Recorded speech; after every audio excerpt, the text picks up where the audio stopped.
بسم الله والحمد لله رب العالمين والصلاة والسلام على سيد المرسلين وعلى آله وصحبه أجمعين.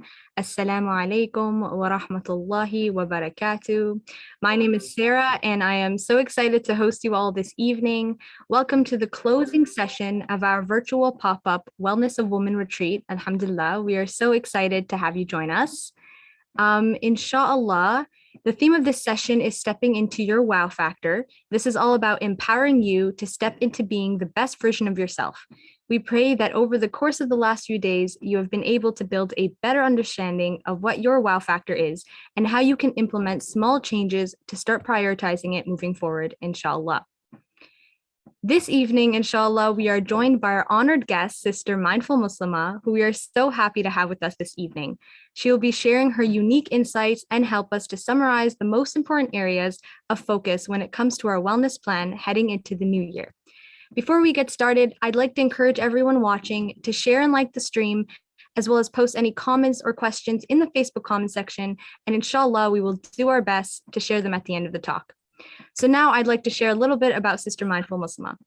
Mindful Muslimah has spent most of her life as an educator, community and dawah leader, mentor, and public liaison between the Muslim and non-Muslim communities. Her more recent focus has been on empowering and educating women across the world online. She is passionate about self-work and creating space for meaningful conversations. She continues to inspire and educate young women on how they can bridge the gap between their Muslim and modern identity through her podcast, consultations, online courses, and her Thrive Muslimah membership. MashaAllah, we are so blessed to have her bring a meaningful close to this retreat. Please join me in welcoming Sister Mindful Muslimah. Assalamu alaikum. Wa alaikum assalam wa rahmatullahi wa barakatuh. It's so nice to be with you, and I'm actually so honored, and I love that you're having this. Thank you so much for having this for our women. Jazakallah khair for being here. Alhamdulillah. Okay, so Bismillahirrahmanirrahim. Today I'm going to talk to you about some practical ways we can have a healthier and more mindful life. And when I'm doing that, I love to be interactive. So definitely, like the sister said, feel free to put things in the chat. Questions you have. I'm not able to see them right now from you, but at the end, when inshallah bizni ta'ala, we go over any type of Q&A or debriefing, I'll be more than happy, inshallah bizni ta'ala, and I'll do my best to address anything you guys would like. What we're going to be doing today is I'm going to show you right now exactly what we're going to be covering. And what we're going to be doing is I like to give a lot of thoughtful questions. So hopefully, inshallah bizni ta'ala, as we are kind of going through things, if you have any time just to take a pause and think about what I'm saying and then answer to yourself. Usually I do interactive. That would be lovely. All right, like the sister said, I'm Mindful Muslimah. She already did my introduction. I just always keep one of these just in case. But fun fact, I'm a mom of 5, and my youngest is 4, and my oldest is 23. And I've just worked a lot with Muslim women over the past 20 years. And so what I'm bringing today is kind of like a culmination of that, inshallah bizni ta'ala.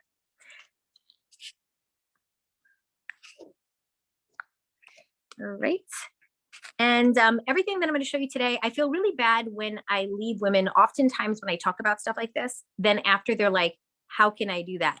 And I think the problem we have in our community is a lack of resources. So anything that I'm going to talk about, you will find additional free resources on the website here. So if you want to jot that down or keep it to yourself or ask again at the end, it's fine. But generally, like anything I talk about here, I'm not just speaking out into the wind and hoping you can do it on your own. These are things that take time and skill. So more than welcome after to check inshallah bizni ta'ala for additional resources. Okay, and when you go there, you're going to see the first page. And if you're curious about how we help women, everything is there. It'll be very self-explanatory, whether it's groups or classes or resources, they're all there.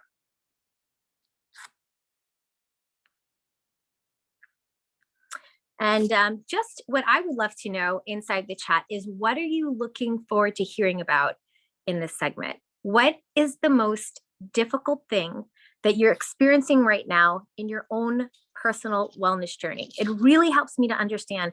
And I think sometimes we feel like we're the only one, but we're going to be learning, hopefully by the end of this session, is that what we're thinking and feeling is oftentimes not just us. It is so many of our women experiencing it. And inshallah bizni ta'ala, we're going to get into some very practical tips of exactly what you can do.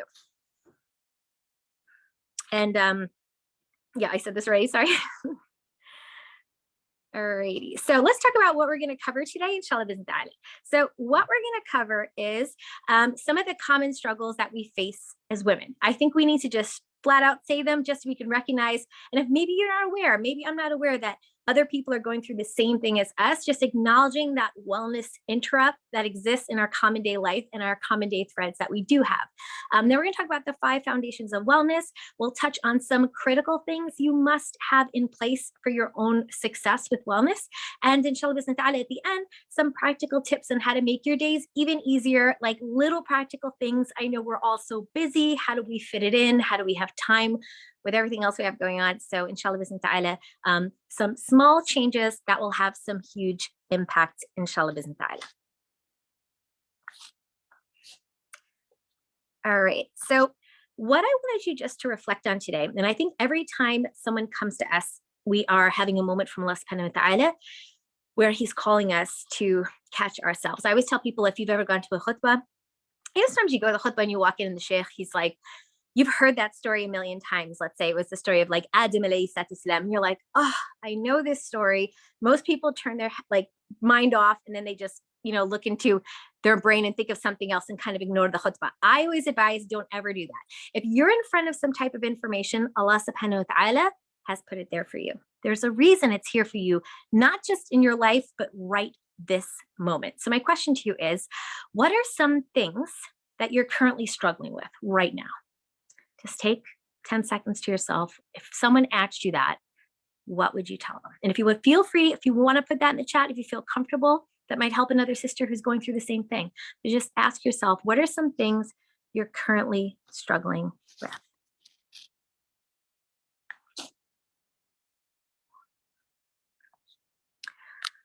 Now, I know a lot of women are going through all types of overwhelm and anxiety. So inshallah bismillah ta'ala, we're going to right now get into some practical ways we can have a healthier life no matter what type of thing you're going through. This would kind of speak to everyone. What are some practical things you could do either way? And the thing I want to emphasize here is that you are not alone. Suffering in silence, beating ourselves up, and thinking it will never get better are exactly the things that are going to make it worse. So the shaitan lives when you're alone. When he has you alone, he can make you feel like nobody gets you. Nobody can understand you. And he waswases you and he keeps you silent and alone because that's his best way to control you. So the worst thing we can do is stay alone. And you are not alone. You're not the only one experiencing these things. If he's told you that, it's a lie. Okay. Many of us women have this. There's nothing wrong with you. You're not broken, but we definitely need to come together. And that's why I'm so happy you're here. I'm so happy that they've made this platform for us. And alhamdulillah, we can come together and talk. And a lot of things when I ask women what they are struggling with, if you haven't already put these in the chat, they're struggling with negative thoughts and emotions. You might have said some of them right there. You might have said stress or anxiety or anger or frustration or sadness or depression. A lot of us are struggling with life balance and organization, right? Like, oh my gosh, I have my career, I have my kids, I have my life, I'm trying to get married, I'm trying to find a spouse, I'm trying to do university. And then also a lot of us don't know how to manage common life problems. It could be issues with our spouse. It could be, just problems with our parents, with our in-laws, just general things that come up in life. And so that's common. There's nothing wrong with you if you've ever had a struggle with that or you're not quite sure how to do something. And that's why we're here together. No worries. And the other thing I want to say, the elephant in the room that I think many times is not brought up, is that there is this additional stress of COVID-19, right? COVID-19 might have been like at one point of time it happened, this whole pandemic, because as you can see from country to country, it's really varying as to where it's touching and hitting on certain notes in terms of what we're allowed to do, not do. A lot of families are having stress. I've had more women call me with marital problems than ever, anger issues and problems parenting than ever. So this is something that is real. And so because we're talking about it, it's really going to help us to address it as well. And the last thing I want to bring up, just because as women, we have to think about, we're shepherds of our sheep, right? The children are affected as well. And I just want you to know that it's not just us. Children have been experiencing PTSD from the whole thing of not being able to be with other children, not being able to have a normal life, social life. It's a human need. And so just touching on, if you're having issues with your children now, they're acting out, they're angry, it could be something related.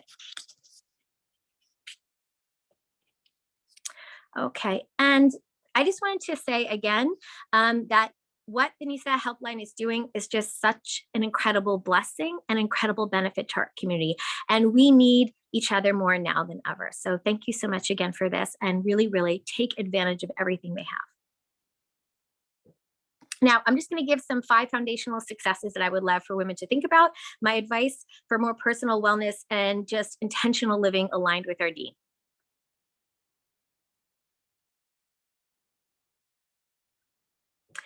The first thing, which I think we all know, but I really want to bring it home here for a reason and focus on it, because the first thing we need to have is a connection with Allah subhanahu wa ta'ala. Now, oftentimes when women call me up, right, they do consultation calls or they come into our courses or classes in our school, they're often describing a huge problem they have in their life within a relationship or with a feeling or emotion they can't shake.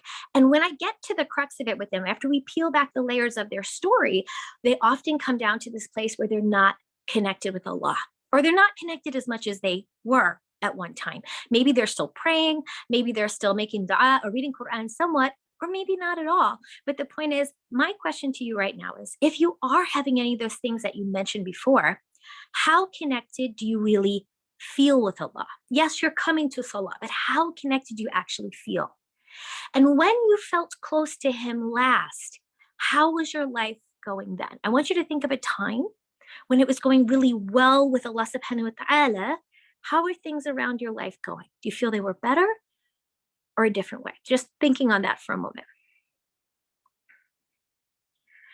And asking yourself, being honest, because I'm not reading it, this is for you with yourself and Allah subhanahu wa ta'ala. Ask yourself, have you slipped away? Because a lot of times the root of our problems are here first. And this is actually where we need to start. So this is a foundation we have to lay. If we skip this one, I'm like, when I have time, I'll pray. When I have time, I'll read more Quran. When I have time, I'll make more dua. If we have this attitude, which is very backwards, right? When I have time, this is the foundation. So if we don't do this first, this is going to be really hard for us to fix everything else. So just laying the foundation there.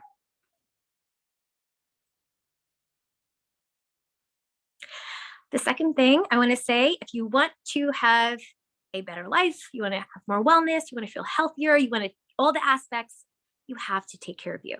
I have to take care of me. As women, it feels like a luxury. It feels like a luxury when you're a mom to take a bath alone without someone banging on the door every 2 minutes, right?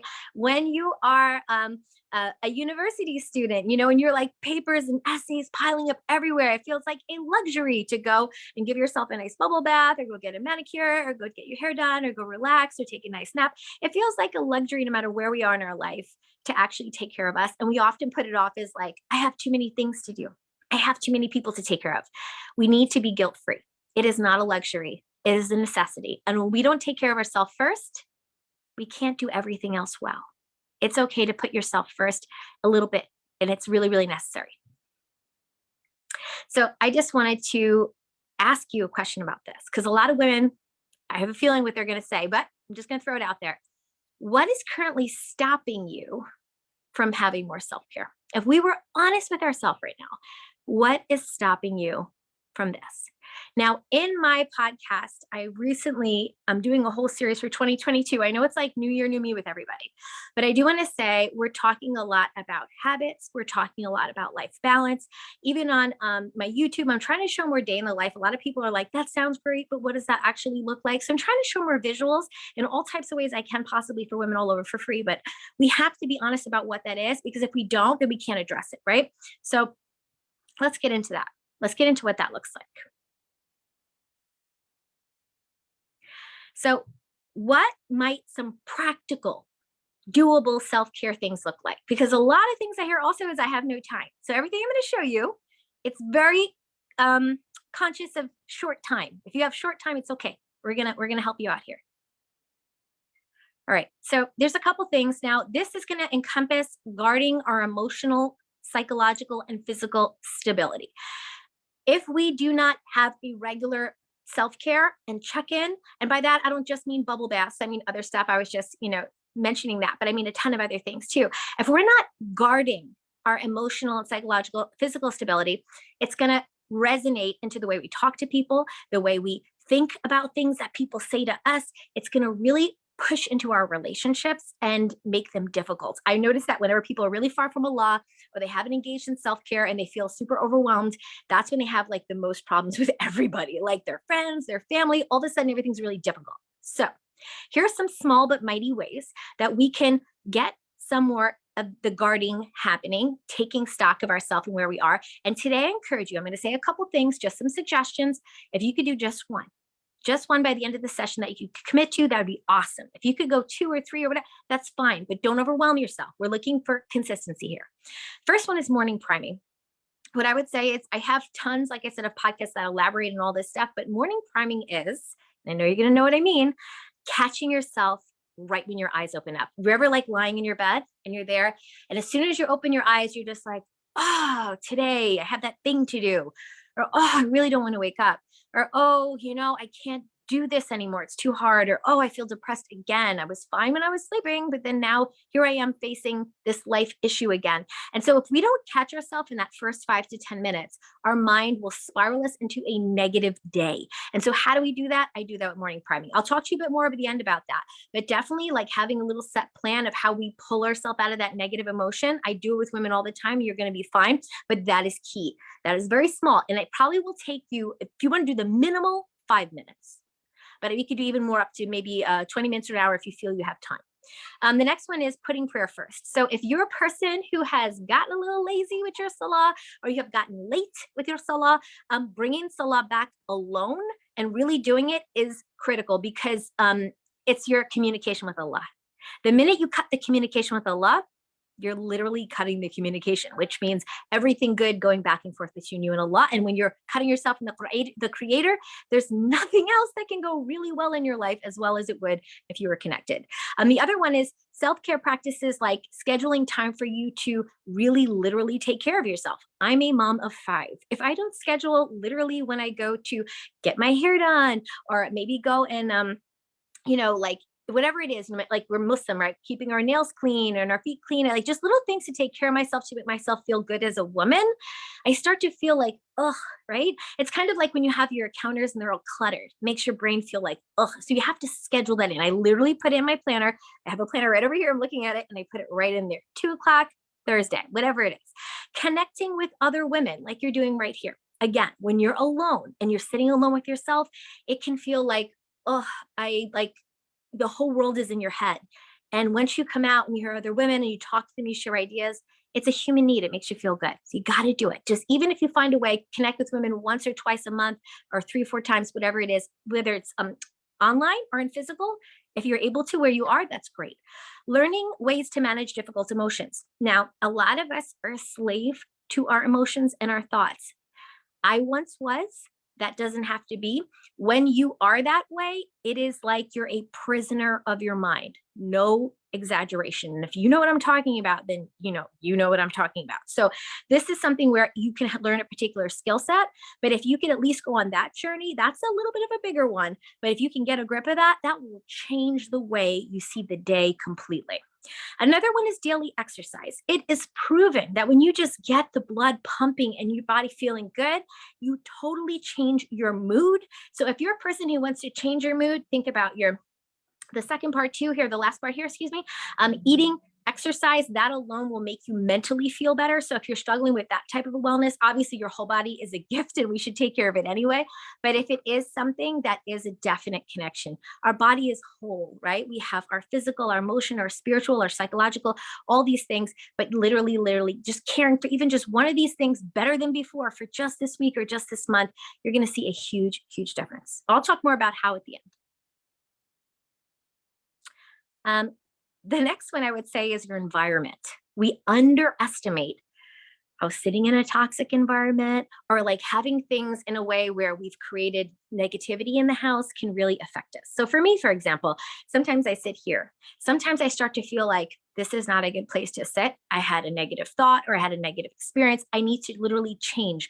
The Prophet, peace be upon him, he said, when you're feeling, in a bad way, if you're angry or you're upset or something, if you're standing to sit, if you're sitting to lie, this idea of changing our environment, changing our position is really, really critical. For me, sometimes I'll even go out and take a walk, but literally just taking a moment, and I'm going to give you a moment here to think. assessing stressors and planning how to manage them. If you could tell somebody right now, what is the most stressful thing about your home? What would you say? The most difficult thing for you in your home. It might be a particular thing, might be a particular person, right? Then the other thing I find is that some of us, we don't know what a good Muslim home looks like. Like one of the resources we have on the website is like the Islamic home. And I explained to you, if you want to have a true Islamic home, like they did in the time of the Sahaba or the time of Rasulullah or even after in the Tabi'een, you have to know what good looks like. Maybe our parents didn't model it. I know my parents didn't. I have to learn. That's okay. But we have to learn about that. And lastly, putting elements of it into place one day at a time. So if you're realizing that, there's like pictures in my house that shouldn't be there, or there's like particular things that are distracting people from Salah, like one by one, just trying to don't do it all in one day is my point. Like think about how could I slowly move my home into being more positive, Islamic, because your environment really affects your mentality and your mood. And so that's really, really key.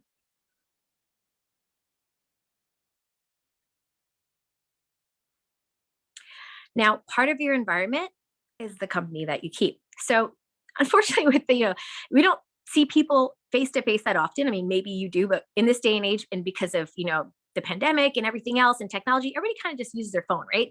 So you have your phone and you're texting and you're messaging, or you're on this app or that app.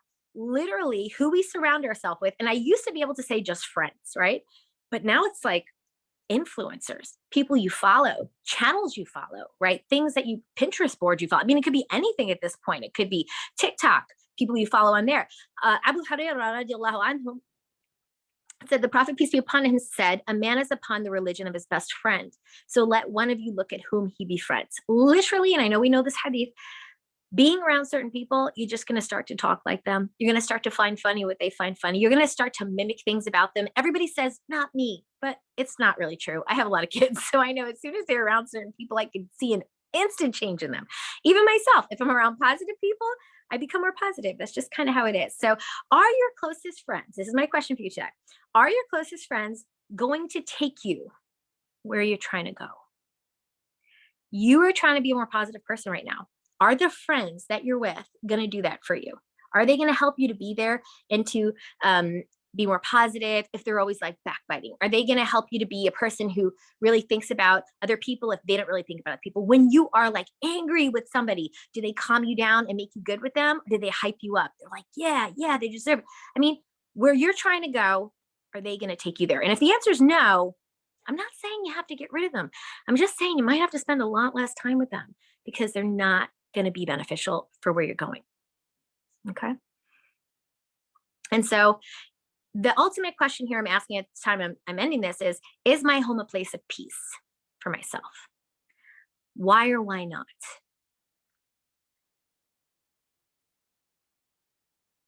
And again, it's all about the small changes, guys. It's not a huge thing. Like no one's throwing their house out and getting a new one. No one's throwing their spouse out of the bed and getting a new one.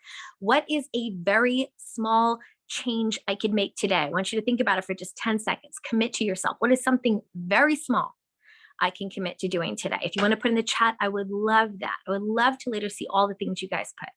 Something small you could do to make a change today.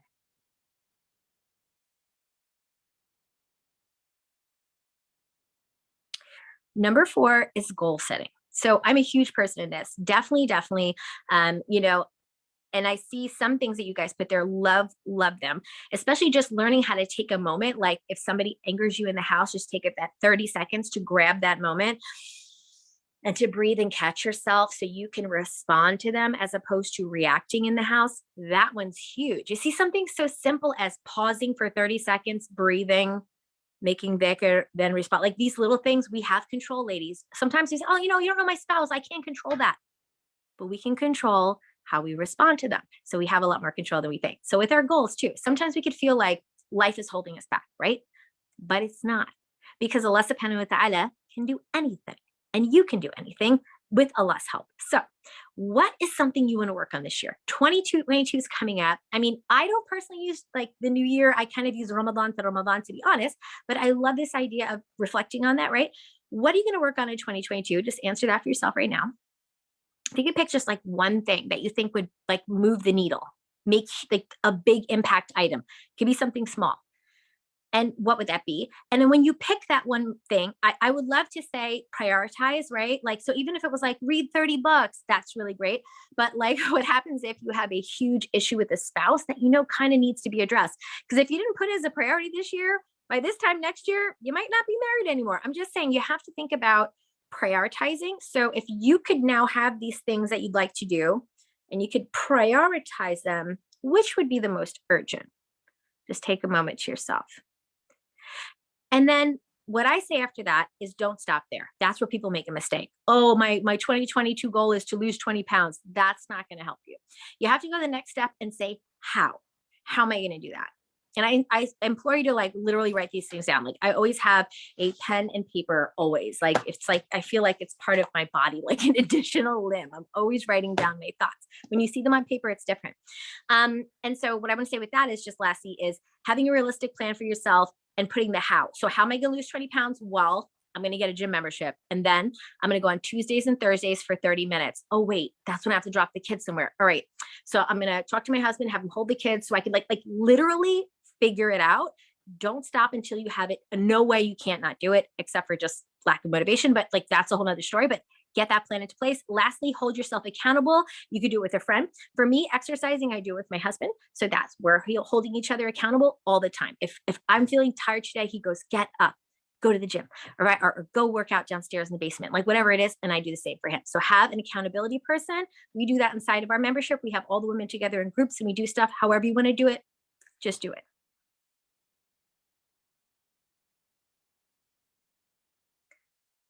Okay. And lastly, for the foundational things, is continuous learning, right? So myself, I went to university many times. I get many degrees. And guess what? I'm getting another one right now. I'm not saying you have to go to school and do paper upon paper, a degree on top of degree. What I'm saying is, whatever stage in my life, I know additional information is going to help me. It could be as simple as having books in your house and reading them. It could be going to online classes. It could be attending something at the mosque. It doesn't matter. It is proven by the scholars that if a person wants to grow within their internal self, they have to keep feeding themselves with more information. So maybe 10 years ago, you read this book on patience and you kind of paid attention to it, but you really didn't. But now you realize you're really struggling with patience. You're having a lot of anxiety. You're having a lot of frustration. You're getting angry lately. Maybe we need to revisit that book. I have reread books several times. Based on your goals for the year or the month, decide what you would need to learn to achieve that goal. So if it was particularly like, I want to be a better mom, okay, what would you need to do that? Oh, I want to actually find a spouse by the sunnah. Okay, what would you need to learn to do that? Make a plan for your daily learning, even if it's just 5 minutes a day. That's way better than doing it not at all, right? Or if you could do more, 20, 30, it's good.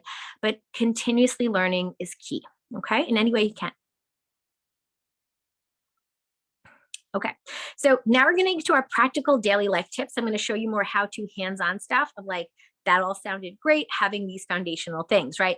Connecting with Allah, taking care of yourself, making sure that you're doing all these things, having a good environment and good friends, but like on a day-to-day basis, like how do I get myself going? I'm just not motivated. Sometimes I'm procrastinating. Sometimes, I don't have any time in my schedule, like all those things that I know will just like make you stop.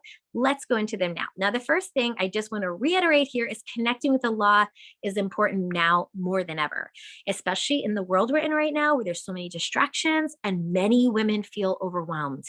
The first thing we do is we shed Allah because he doesn't feel like an urgency. A'udhu billah, I'd hate to say it, but I see it a lot.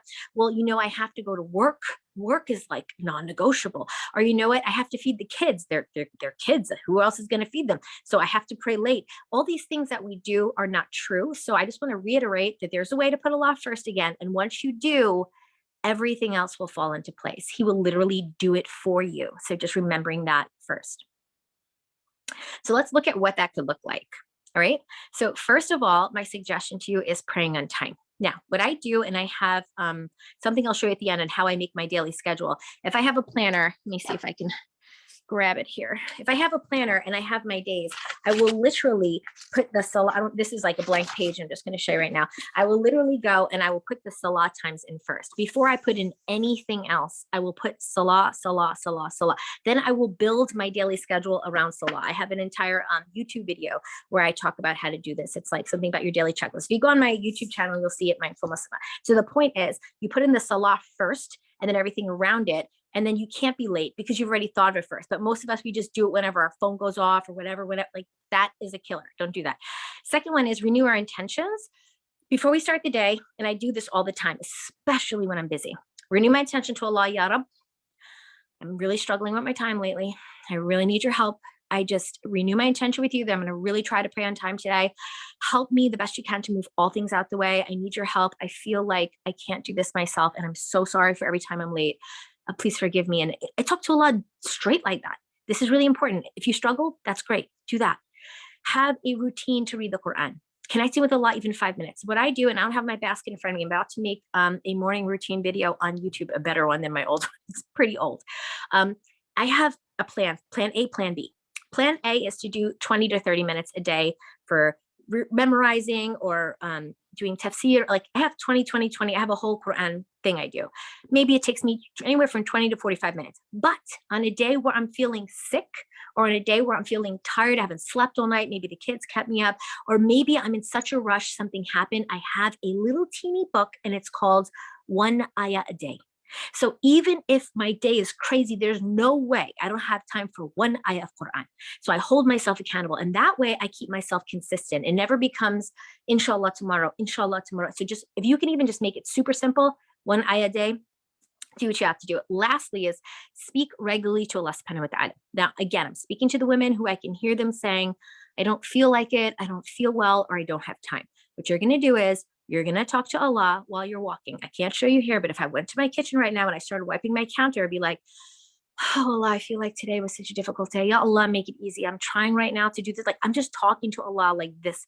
You can make formal dua when you go to pray a couple minutes before or after, depending on the salah, but literally talking to Allah, supplication and dhikr, subhanallah, alhamdulillah, it's not hard. It's really, really important. And it is something that will clean your heart. Rasulullah, he said there are black spots in our heart and they make our heart rest. Yes, especially in the last third of the night. Like for me, I'm telling you right now, there is no problem Allah subhanahu wa ta'ala has not solved in my life that was not handled in the tahajjud or even qiyam al-layl if you want to do that too.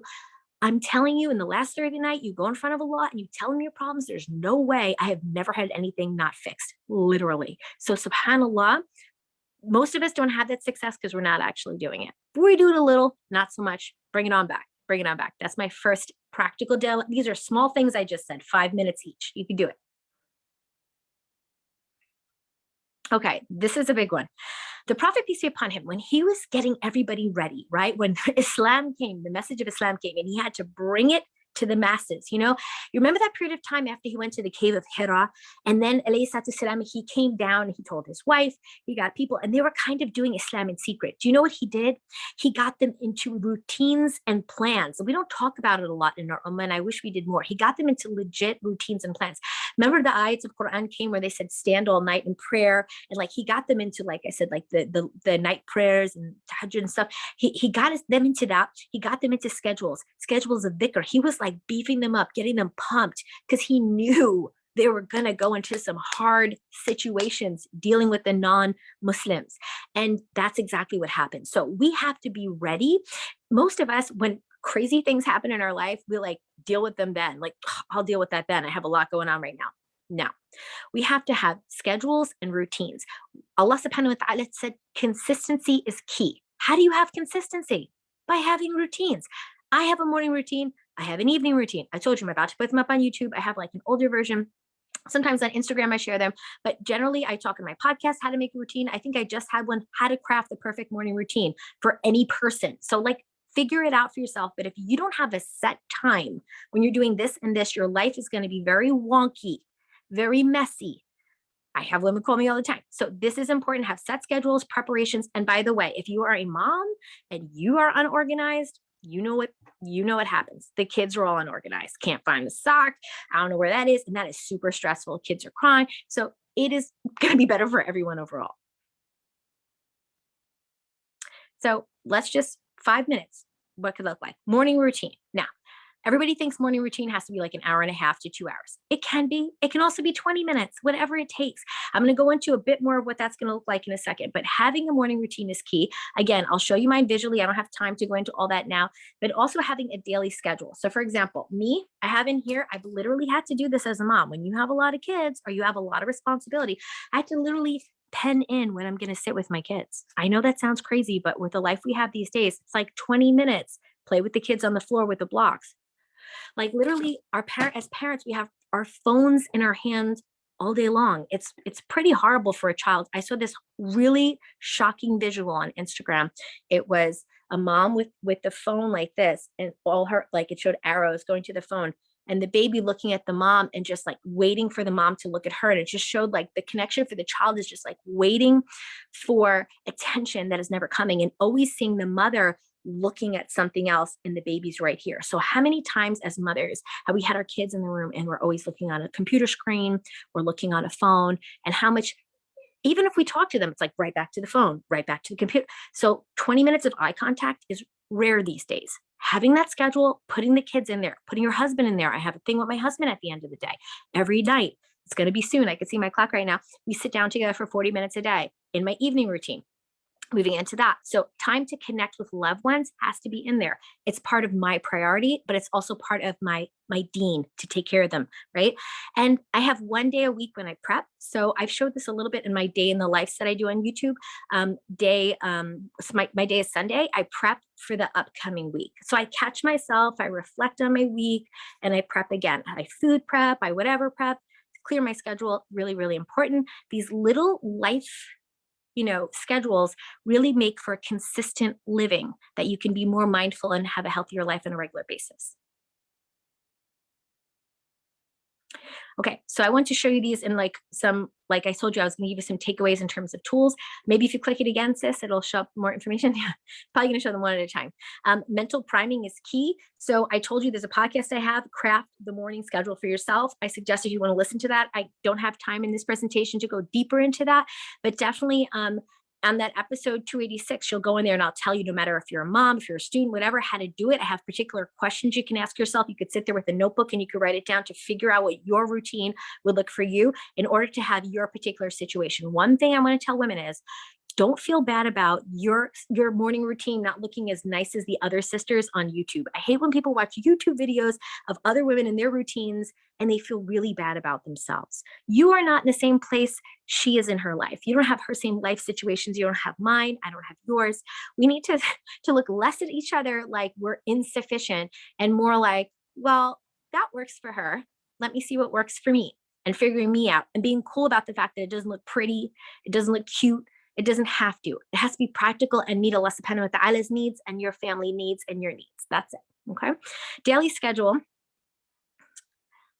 It is, if you click it against this, there is an actual checklist. If you want to, I'd help you how to actually put your daily schedule into your notebook. I'm an educator of 20 years. I'm a licensed educator. So most of my life, because I'm pretty dorky, is putting together little how-tos and steps for women, because for me, I never find these resources. Or if I do, they're all by non-Muslims. And there's often pieces where I'm like, can't do that. A Muslim can't do that. A Muslim. So this is very much blending modern life, but how you do the Quran and Sunnah in it. So in there again, I show you how to put the prayers. What else do I put? What else do I put in the order I do it? Inshallah. I think I even have a YouTube video on it. Evening routine.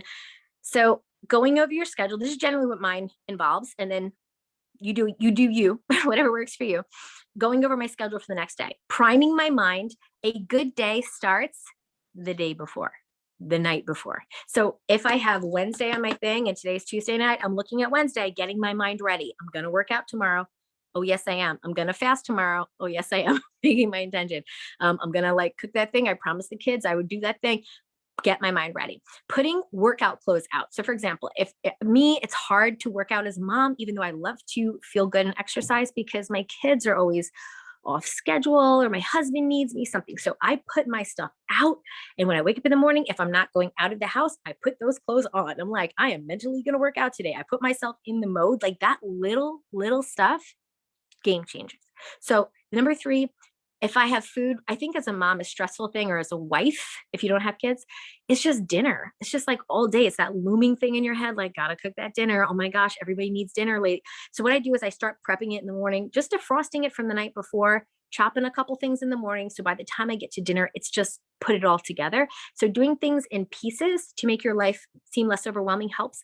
And for reflecting on the day you had and renewing your intention. Key, right? Actions are done by intentions. And so what happens is, if it is Tuesday night, like I said, going into Wednesday, yes, I'm prepping my mind for Wednesday, but I'm thinking about Tuesday. I know I said I wasn't going to yell at my kids today, but I did. Gosh, astaghfirullah. Yeah, Allah. See, because if we don't catch ourselves then and say sorry to Allah then that could have went on our scale for Yawm al-Qiyamah.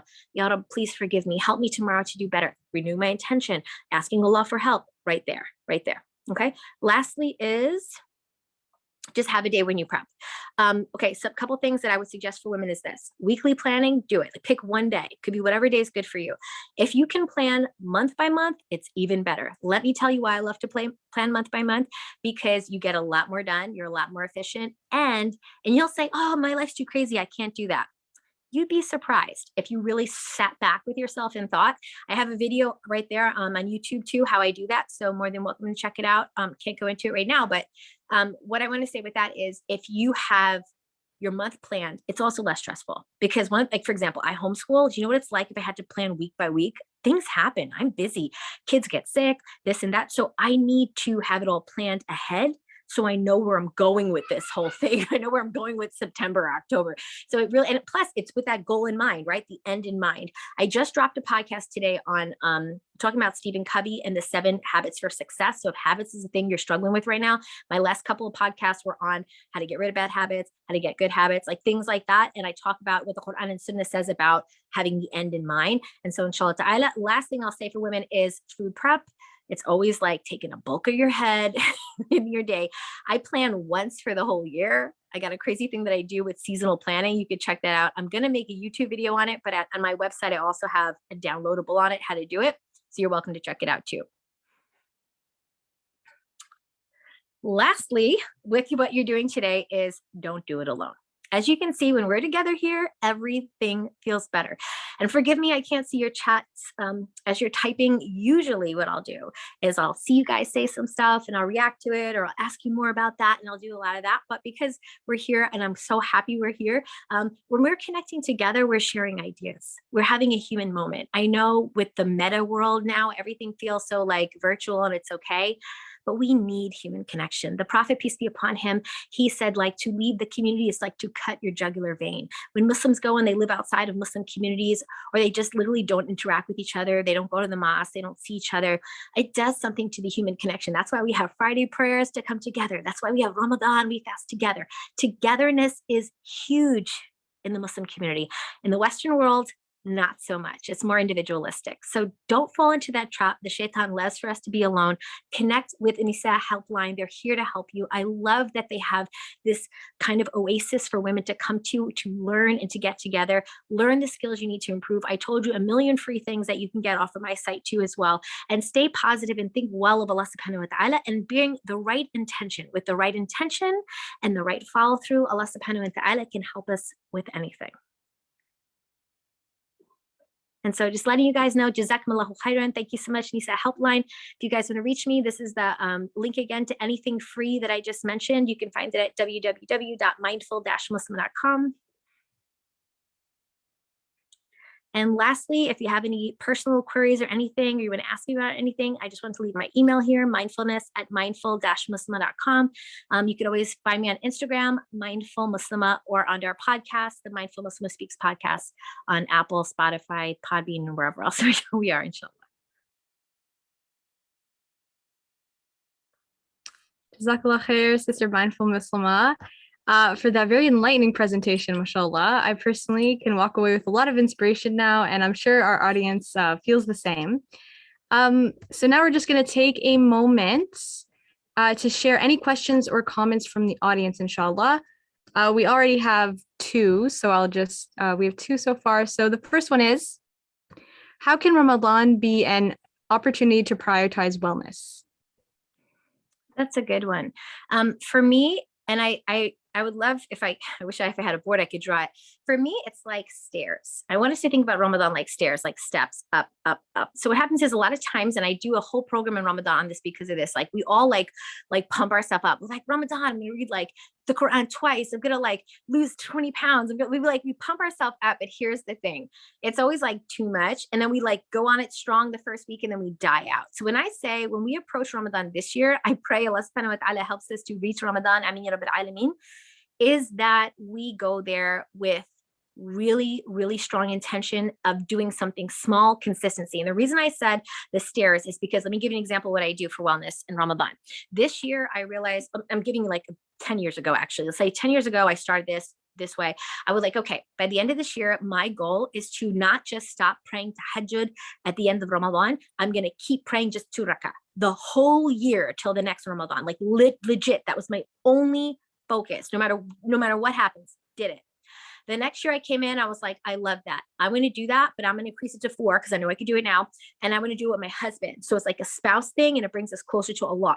And we did it the whole year and we did it. So here's my step going up, up. And every year I maintained one and add another one. So I want you to imagine if this was Jannah al-Firdaus and you're keeping the consistency and you're going up, up, up. It was something I did and I continue to do. So every year I have another layer. So now I have my kids do something and if you build in that way, piece by piece, it doesn't feel overwhelming. You don't crash and burn and you don't have that whole like Ramadan depression afterwards. You feel disappointed with yourself.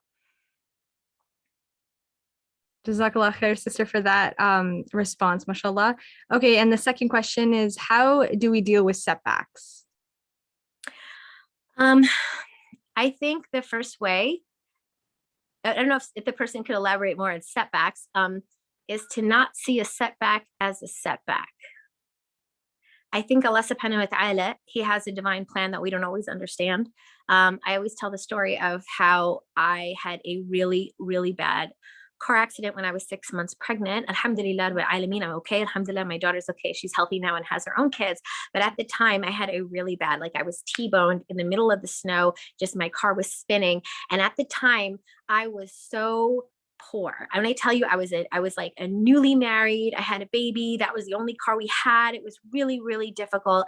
And imagine now my car is totaled. I had no way to get to work. I was going to lose my job. You know, when something happens, it's always like really heavy. You're like, why now? And I'm pregnant. And so what happened is I remember getting hit and my cousin was in the front seat and I had a child that we had just dropped off at daycare. But at the moment I couldn't remember that in the back seat. I just dropped him off.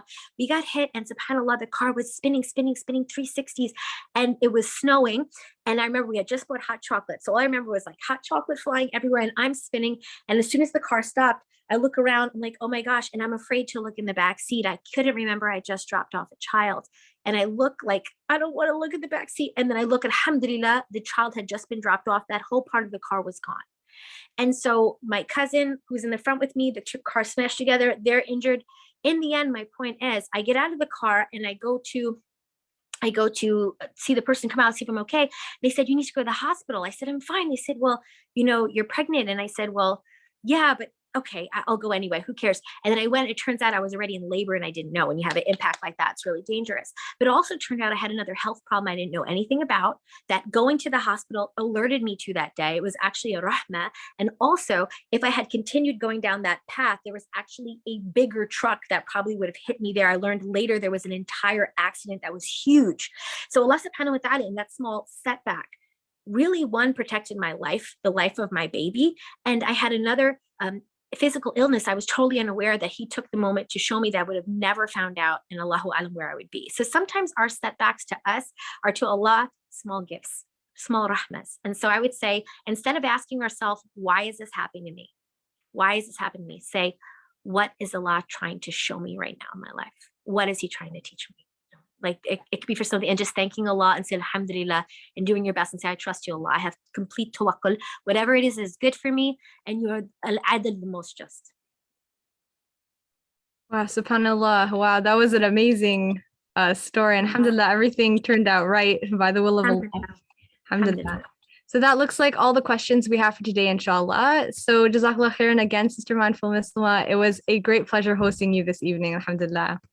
Jazakumullahu khairan. It was so lovely. And I'm so, so proud of all you women for doing this for our community. And I thank you so much. May Allah subhanahu wa ta'ala put it on your scale tenfold. Ameen ya Rabbil Alameen. And to all those watching, for you as well, for attending, for your good intention to come to work on yourself. May Allah subhanahu wa ta'ala all give you Jannah for this. Ameen ya Rabbil Alameen.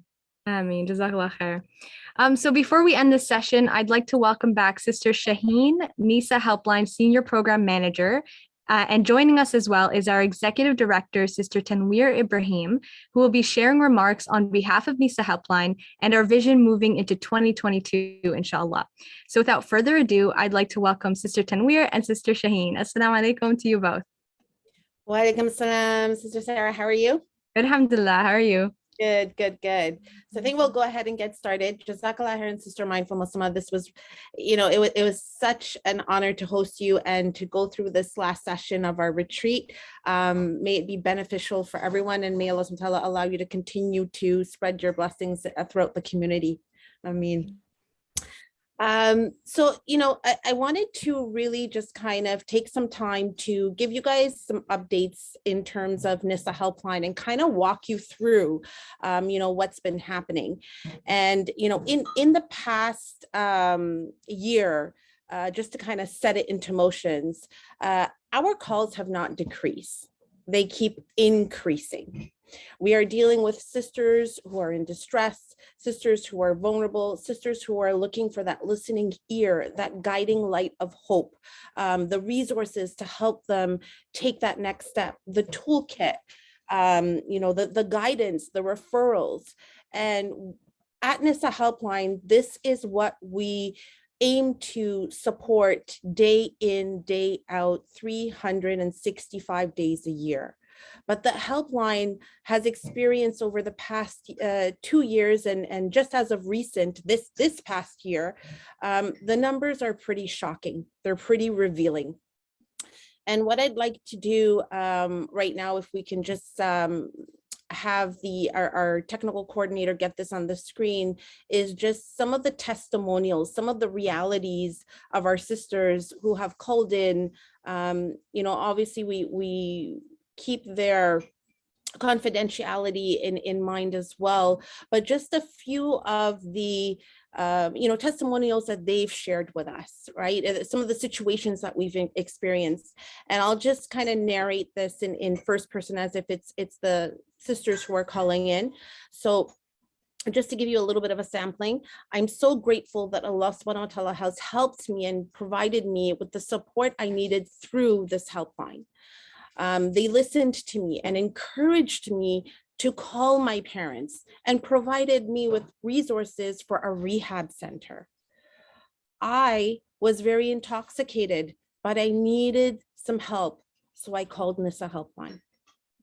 Things were so bad that when I wasn't eating, and I became so weak that I had to go to the hospital. But alhamdulillah, the calls to Nisa Helpline provided the support that I began to need.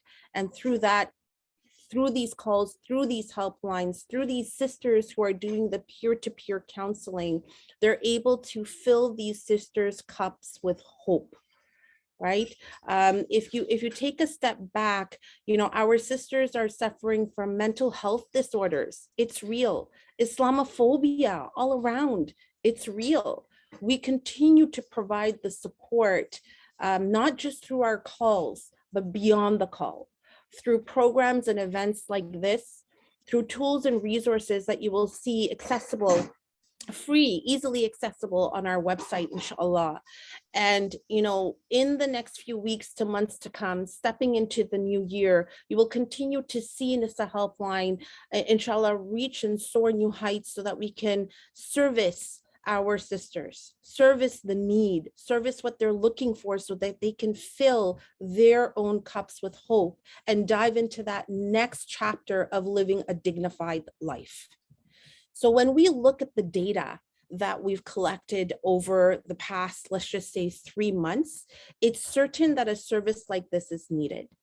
If you take 2021, just the last 3 months into retrospect, our calls haven't just increased by the single digits or the double digits. It's increased by a triple digit percentile. And that's right, you heard me correctly.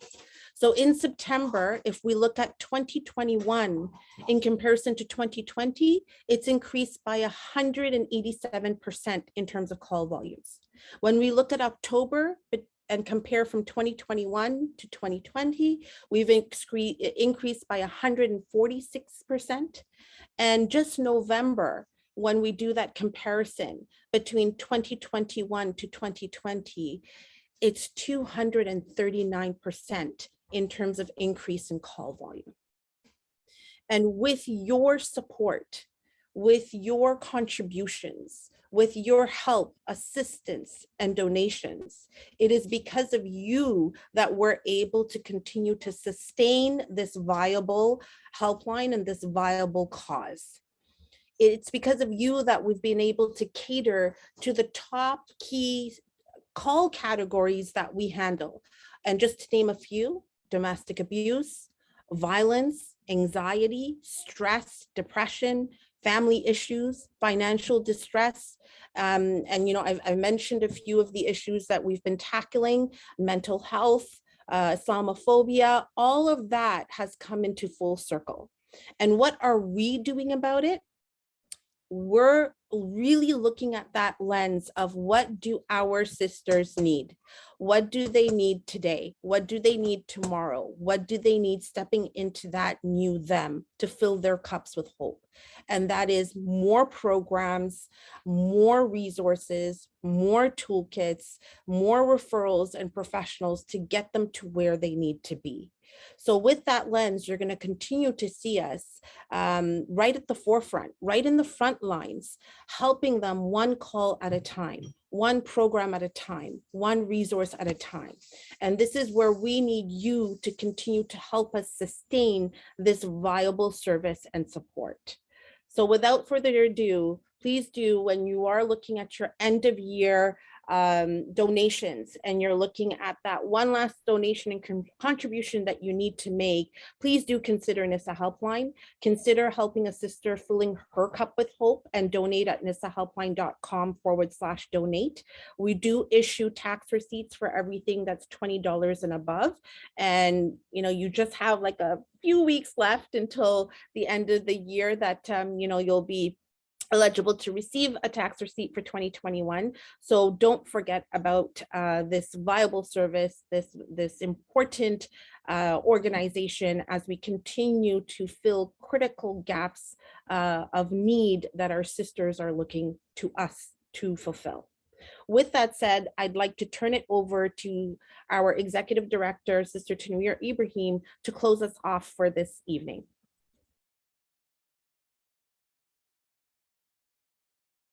Assalamu alaikum wa rahmatullahi wa barakatuh. Jazakumullah khairan, everyone, all the team and Shaheen.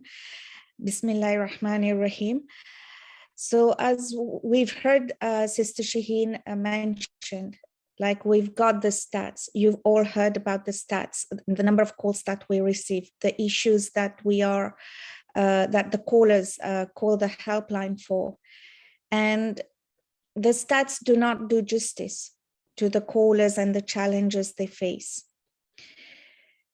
But at the same time, with the WOW, the Women of Wellness Retreat, what I've heard from each and every speakers is that women need to take care of themselves first. Prioritize your self-care, prioritize yourself, because you cannot pour from an empty cup. And that is very true. And I think the emphasis on taking care of oneself is very important. And knowing that knowing that sisters are reaching out to Nisa Helpline to get help, this is for us very encouraging to see that, because we know that there is hope for them. They are hoping for a better future. They are hoping to fix something in their life. They are hoping to get the help they need in order to have a more fulfilling life. And this is what Nisa Helpline is here for. And we've been here servicing the sisters across Canada, across North America since the past 7 years. And as Sister Shaheen mentioned, the different issues that the sisters call for. And since the pandemic, we have to attest that the calls, the increasing calls also has raised an alarming concern of, the different struggles our sisters, our girls are facing. Not only when we say sisters, they are always older. We have as, girls as young as 11, 13 years old calling because they have their own struggles. They have been through a lot during the pandemic. So we are here to help them. And with this end of year campaign, fill her cup with hope, it reminds me of the hadith as well. It relates to the hadith of wanting for your brothers what you want for yourself. And this is very important. And one of the way we can do that is there are many ways that, you can help your brothers the way you would like to be helped. And each and every one of us, our mental state, our mental health is very important. And by filling her cup with hope, you contribute to help others, to help them getting better, to help them receiving the help they need in order for them to live a better life, to have a better future. So that said, is like we cannot at Nisa Helpline, we need your help. We cannot do it on our own. And it's with your help, each and every one of you. And I have to say Jazakumullah khairan for all your support, for all the donations, in whichever way you've been supporting. May Allah reward you all for the 7 past years that have gone through, and for the hundreds and thousands of sisters who have received the help because of you. Because of you, we are only here to facilitate it, but it's your contribution, it's your support that had helped those sisters in need. And we will continue to need your support. As I said, it's a community effort. And Nisa Helpline is not just a peer-to-peer counseling service, but we also, through different programming, bring to the table programs that can help, that can educate, that can increase the knowledge for our sisters to benefit from, so that they can implement that, put it into action, and hence, improve themselves or improve on the side of the struggles that they are facing. So in order for us to be able to sustain this helpline, we count on your kind donations, on your kind contribution during this end of year period. And again, as my dear sister mentioned, that will help you also to get a tax receipt for 2021. And please donate generously. Spread the word is the second way that you can contribute, that is sharing with others, either on your social media platform or word of mouth. Share with others, create the awareness about the helpline so more people know about the service, and they know that help is there for them, for anyone, from all walks of life, from any background. They can call the helpline and know that there is someone, a trained counselors, who will be here to listen to them. And lastly, I will say that one of the beautiful thing as a Muslim, when we donate, when we contribute, when we do something good, when we want to do a good deed, it's the dua that comes your way. And we at Nisa Helpline, it's a habit. And for us to make a lot of duas for those who support, for those who donate, for those who are here to give that helping hand to the sisters. And may Allah accept all the duas that we made for each and every one of you. And I make dua today that whatever you contribute today, whatever you contribute in the future, whatever you have contributed in the past, that this serves as a mean for you to enter Jannatul Firdaus, for you and your family and your generations to come to enter Jannatul Firdaus with ease, and that you get the very best in this dunya as well. Ameen.